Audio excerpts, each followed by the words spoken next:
Sura ya 39. Wakati wa taabu. Wakati huo Mikaeli atasimama, jemedari mkuu, asimamaye upande wa wana wa watu wako, na kutakuwa na wakati wa taabu. Mfano wake haukuwapo tangu ulipoanza kuwapo taifa, hata wakati huo huo. Na wakati huo watu wako wataokolewa, kila mmoja atakayeonekana ameandikwa katika kitabu kile. Danieli sura ya 12 mstari wa 1. Wakati ujumbe wa malaika watatu ufungwapo, watu wa Mungu watakuwa wamekamilisha kazi yao, watakuwa wamepokea mvua ya masika, nao sasa wako tayari kukamilisha na saa ya kujaribiwa inayowajia. Ujumbe wa mwisho wa kukata shauri umekwisha kutolewa ulimwenguni, na wote waliojithibitisha kuwa waaminifu kwa Mungu wametiwa muhuri wa Mungu. Ndipo Yesu anapokomesha kazi yake kama mwombezi wa wanadamu huko mbinguni. Hapo atasema kwa sauti kuu, imekwisha. Mwenye kudhulumu na azidi kudhulumu, mwenye uchafu na azidi kuwa mchafu, mwenye haki na azidi kufanya haki, na mtakatifu azidi kutakaswa. Ufunuo sura ya 22 mstari wa 11.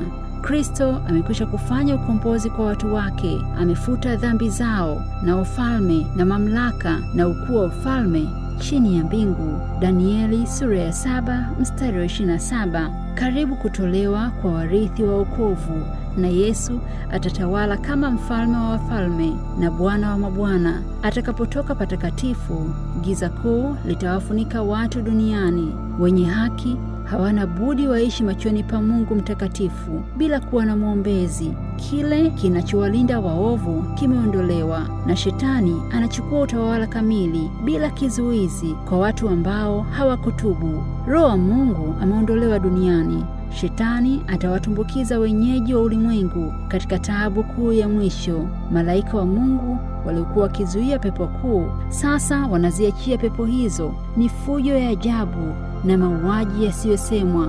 Ulimwengu mzima utahusika katika kuangamizana bila huruma.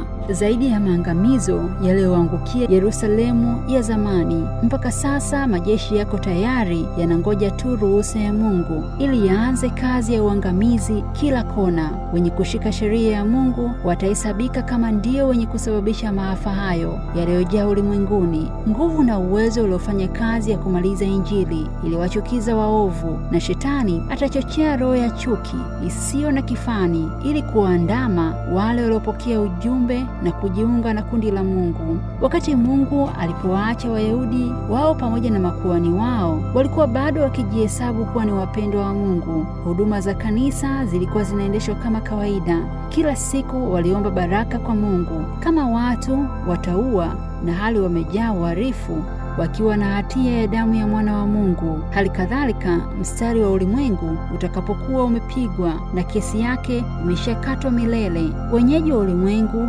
hawatatambua hata kidogo aina za ibada ambazo hazina msingi zitakuwa zinaendeshwa kimtindo na watu ambao Mungu hayumo kati yao. Shetani ndiye atakuwa akiwaongoza ili kukamilisha kusudi lake la udanganyifu. Wakati wa taabu ya Yakobo, kwa vile Sabato itakuwa ndio jambo hasa la kushindania katika ulimwengu wa Kikristo, itaamuliwa kuwa watu wachache wanaosimama peke yao kinyume cha kanisa na serikali, ambao huabudu siku ya Jumamosi badala ya Jumapili, hawawezi kuvumiliwa zaidi.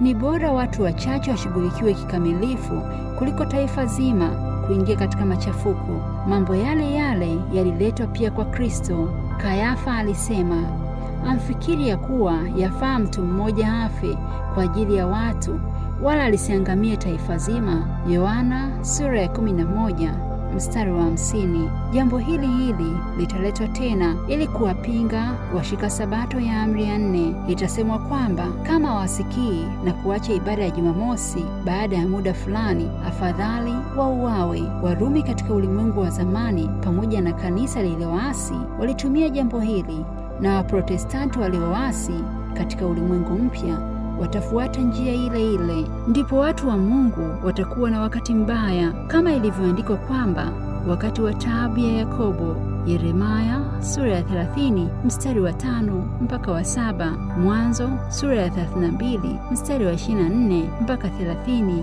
Usiku wa mateso ya Yakobo, wakati uliposhindikana katika maombi ili aokolewe mikononi mwa Esau, husimama kuwakilisha maisha ya watu wa Mungu wakati wa taabu. Yakobo alikimbia kutoka kwao kwa sababu ya udanganyifu aliofanya ili apate mibaraka ya baba yake iliyokusudiwa kwa Esau. Alikimbia bila silaha yoyote ili apate kujiponya. Baada ya kukaa katika hali ya ukimbizi miaka mingi, alianza safari ya kurudi kwao. Alipofika mipakani, alitishwa na habari kwamba Esau alikuwa akimjia, bila shaka kulipiza kisasi. Tumaini la Yakobo lilikuwa kwa Mungu tu, ngao yake ikiwa maombi yake. Akiwa peke yake na Mungu, aliungama dhambi zake kwa unyenyekevu na kujidhili mbele za Mungu. Tatizo kuu katika maisha yake limefika. Aliendelea kuomba gizani na ghafla mkono ukamshika begani mwake. Alidhani kuwa ni adui fulani ataka kumwangamiza. Basi akashikana naye kwa nguvu zake zote, akashindana naye. Wakati wa mapambazuko, yule mgeni akatumia uwezo wa pekee usiokuwa kibinadamu. Yakobo akaona kuwa amepooza na akaanguka chini hana nguvu, huku akilia na kuomba akiwa shingoni mwa huyo mgeni wa kimiujiza. Halafu alifahamu kuwa alikuwa ni malaika wa agano ndiye alikuwa akishindana naye. Alikuwa na majuto kwa ajili ya dhambi zake kwa muda mrefu, na sasa lazima awe na uhakika kuwa amesamehewa. Malaika akasema, niache kwani kwa pambazuka. Lakini mzee Yakobo akasema, sikuachi usiponibariki. Yakobo aliungama dhambi zake na kutofaa kwake, walakini akatumaini rehema za Mungu kwa kushika maagano. Kwa njia ya toba na kujitoa kikweli, mtu dhaifu huyu alishinda mheshimiwa wa mbinguni. Shetani alikuwa amemshitaki Yakobo mbele za Mungu kwa ajili ya dhambi zake. Alikuwa amemchochea Esau ili amshambulie. Wakati mzee Yakobo alipokuwa akiomba usiku ule, Shetani alijitahidi kumfisha moyo na kumkatisha tamaa ili kuharibu ushirikiano wake na Mungu. Alikuwa mashakani kabisa, lakini alitubu kweli kweli na kumshikilia malaika na kusia apate kibali mpaka akashinda. Jinsi Shetani alivyomshtaki Yakobo, ndivyo atakavyowashtaki watu wa Mungu, lakini kundi linaloshika amri za Mungu litashindana na ukuu wake. Aona kuwa malaika wa Mungu wanawalinda na anafahamu kuwa dhambi zao zimesamehewa. Anajua dhambi zile alizowashawishi kutenda, kwa hiyo anadai kuwa Mungu hawezi kuwakubali watu wa jinsi hiyo na awaangamize Shetani na malaika zake. Akasema kuwa watu wao ni mali yake ili waangamizwe pamoja. Bwana umruhusu awajaribu kabisa. Uaminifu wao kwa Mungu, imani yao na matumaini yao, vyote vitajaribiwa na Shetani kabisa kabisa. Shetani atawaogofya kwa bidii yake yote. Utumaini kuwa kwa kufanya hivyo atavunja matumaini yao na kuvunja imani yao kwa Mungu ili wasalimu amri. Uchungu kwamba Mungu alaumiwe. Walakini uchungu ambao utawapata watu wa Mungu sio ule wa kuogopa mateso. Huogopa kwamba kwa kukosa kuangalia waweza kuwa na makosa yatakayosababisha wasielewe ahadi ya Mungu. Wasielewe ahadi ya Mungu isemayo, mimi nitakulinda utoke katika saa ya kujaribiwa iliyo tayari kuujilia ulimwengu wote. Ufunuo sura ya 3 mstari wa 10. Kama wangeonekana hawastahili kwa ajili ya makosa katika maisha yao, jina la Mungu takatifu lingeshutumiwa.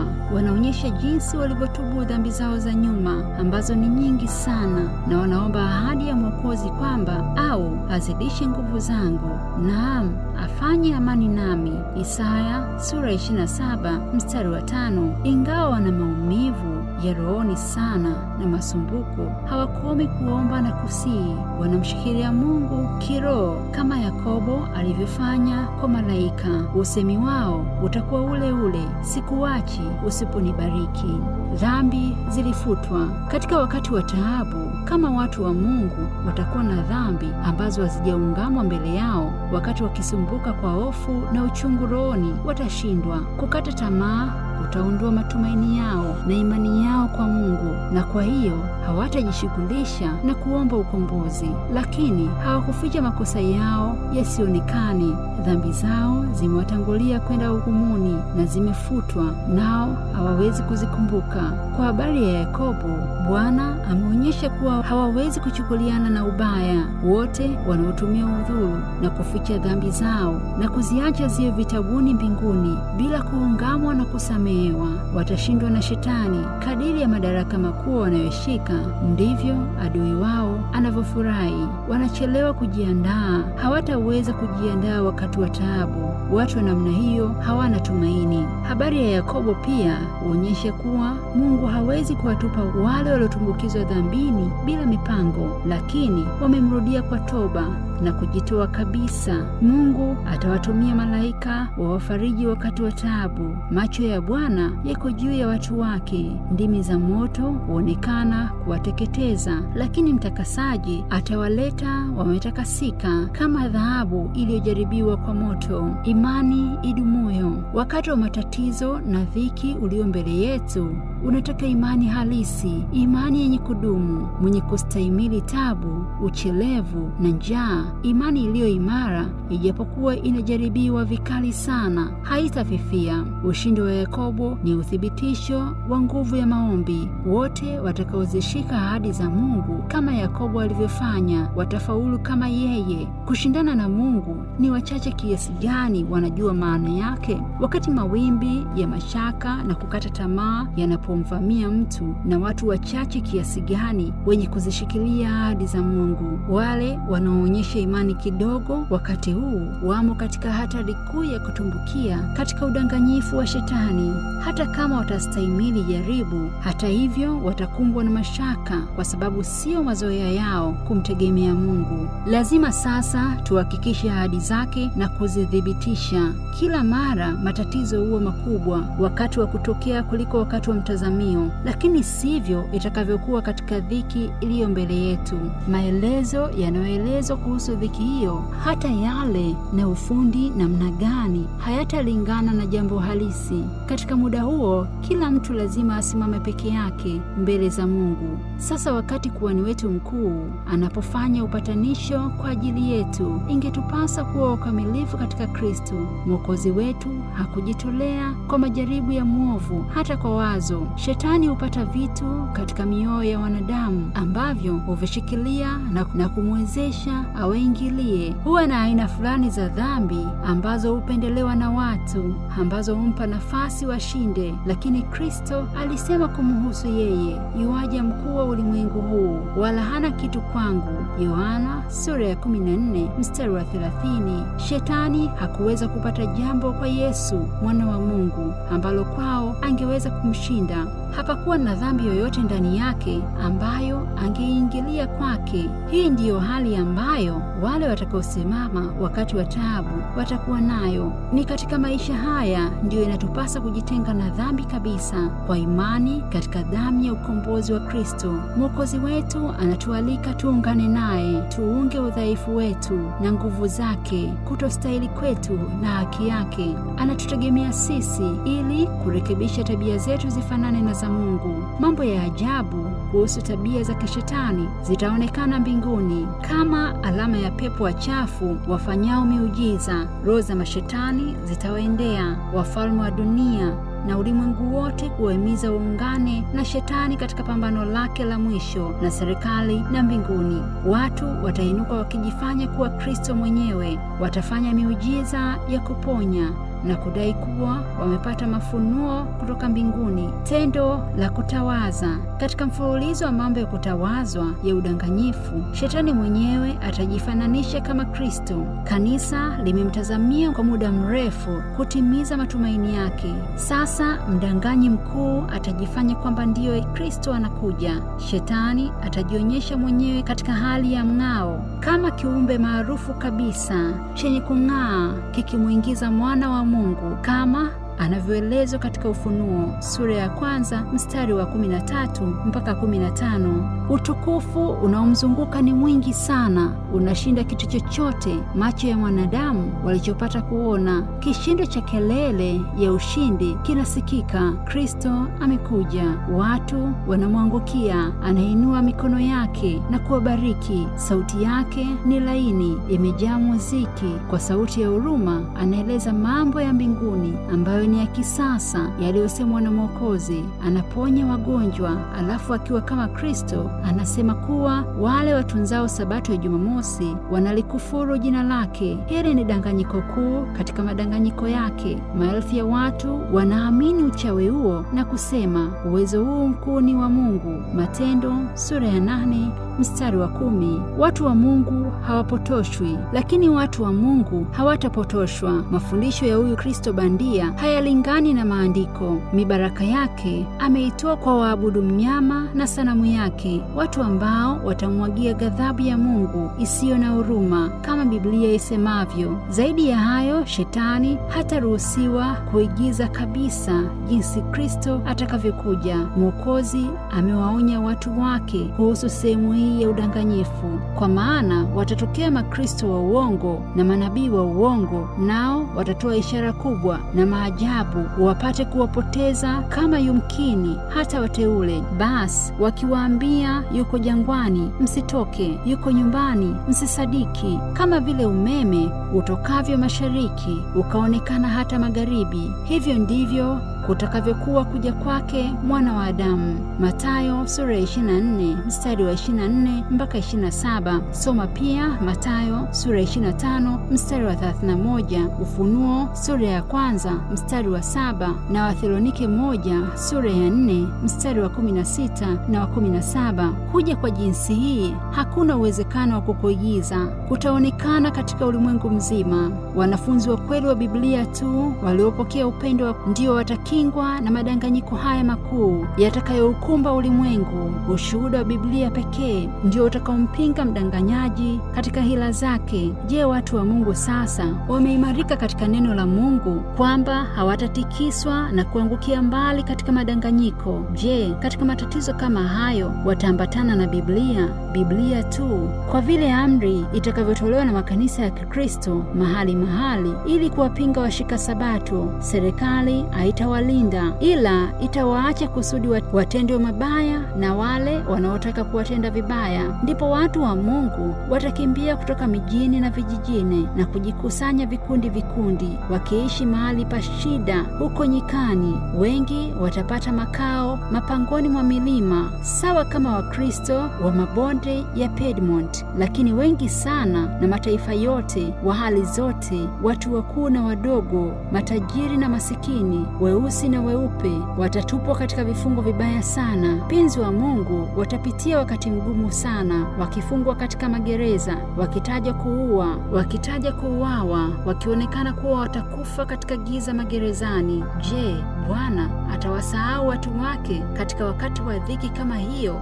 Je, alimsahau Nuhu mwaminifu, au Lutu, Yusufu, Eliya, Yeremia au Danieli, ingawa adui zao wawatupe magerezani? Hata hivyo, kuta za magereza haziwezi kuwatenganisha na Mungu wala kutenga roho zao na Kristo. Malaika watawazuru katika magereza. Gereza litakuwa kama jumba la kifalme, na mahali pa ukiwa penye giza patang'azwa na nuru ya mbingu, kama ile iliyong'ara pale Paulo na Sila walipokuwa wakifungiwa na kuimba katika mji wa Filipi.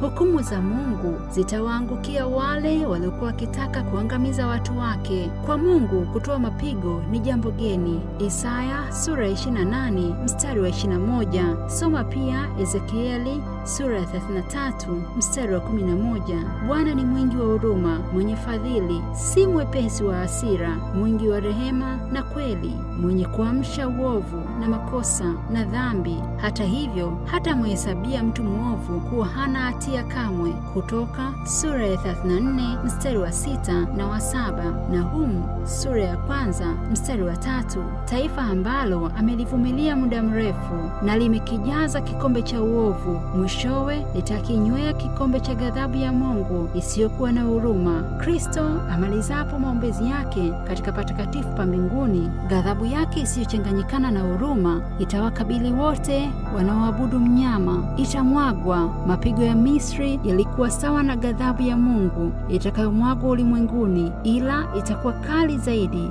Ghadhabu hii itamwagwa muda mrefu kabla ya ukombozi wa watu wa Mungu. Mwandishi wa Ufunuo asema, pakawa na jipu baya bovu juu ya watu wenye chapa cha huyo mnyama na wale wenye kuisujudia sanamu yake.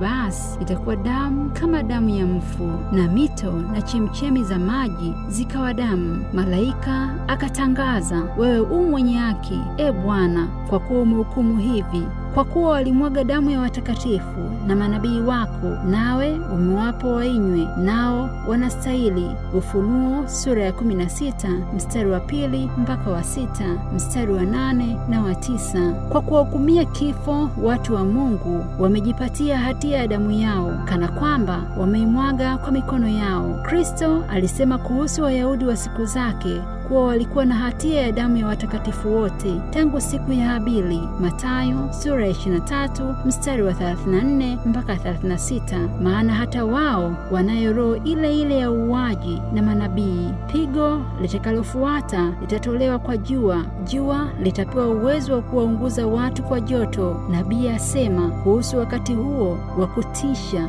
Nabii asema kuhusu wakati huo wa kutisha, maana mavuno ya mashamba yamepotea, mzabibu umesinyaa, mtini nao umevia, nao mkomamanga na mtende na mtofa, naam, miti yote ya mashamba imekauka, maana furaha imekauka katika wanadamu. Jinsi wanyama wanavyougua, makundi ya ng'ombe yamefadhaika kwa sababu hawana malisho, naam, makundi ya kondoo yamepata mateso. Vijito vya maji vimekauka na moto umeteketeza malisho ya nyikani. Vijito vya maji vimekauka na moto umeteketeza malisho ya nyikani. Yohana sura ya 1 mstari wa 11, mstari wa 12 na mstari wa 18 mpaka 20. Mapigo haya hayatapiga ulimwengu wote, lakini yatakuwa mabaya sana sana kwa wale watakayoyapata. Mapigo yote ya Mungu yalitokea kabla ya kufungwa kwa mlango wa rehema, yamekuwa yenye huruma ndani yake. Damu ya Kristo imemkinga mwenye dhambi asipate adhabu inayostahili ya hali yake, lakini katika hukumu ya mwisho, mapigo ya adhabu ya Mungu hayatakuwa na huruma. Watu watatafuta kificho cha Mungu aliyemdharau.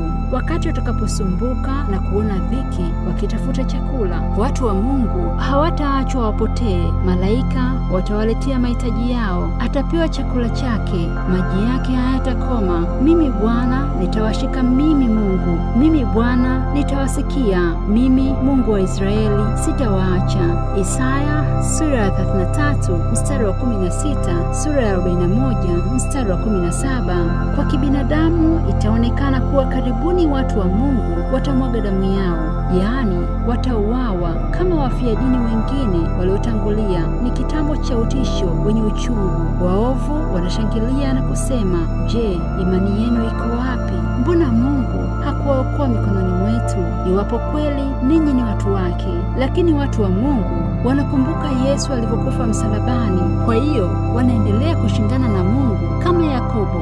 Makundi ya malaika walinzi. Malaika wameona dhiki zao na kusikia maombi yao. Wanangojea amri ya jemedali mkuu ili wapate kuwaondoa mara moja, ila lazima wangojee kidogo. Watu wa Mungu lazima wakinywe kikombe na kubatizwa kwa ubatizo. Mathayo sura ya 20 mstari wa 20 mpaka 23. Lakini kwa ajili ya wateule wakati wa dhiki utafupishwa. Mungu atakuja upesi kiasi mtu asipodhani. Ijapokuwa amri ya kuangamiza wa Sabato imekwisha tangazwa, adui zao mahali pengine watajaribu kuitekeleza, lakini hakuna awezaye kupenya ngome ya malaika walinzi ili kuwafikia. Wengine watarukaruka, wengine watawarukia, lakini silaha zao zitavunjika kama mabua. Wakristo wengine watapiganiwa na malaika wenye umbo la binadamu. Katika vizazi vyote, wakao mbinguni wamekuwa wakijishughulisha na mambo ya wanadamu. Wengine wamekaribishwa kama binadamu, wengine kama wasafiri wameingizwa katika nyumba za watu, wengine kama magereza na kuwafungulia wafungwa wa Bwana. Walikuja kuviringisha jiwe kaburini pa Yesu. Malaika huzuru mikusanyiko ya ovu kama walivyozuru Sodoma, ili kuona la kuwatendea hao, kama wamevuka mpaka wa rehema za Mungu ili wapate kuangamizwa. Bwana huzuia maangamizo kwa ajili ya watu wake wachache walio kati ya waovu na kuongeza muda zaidi wa usalama.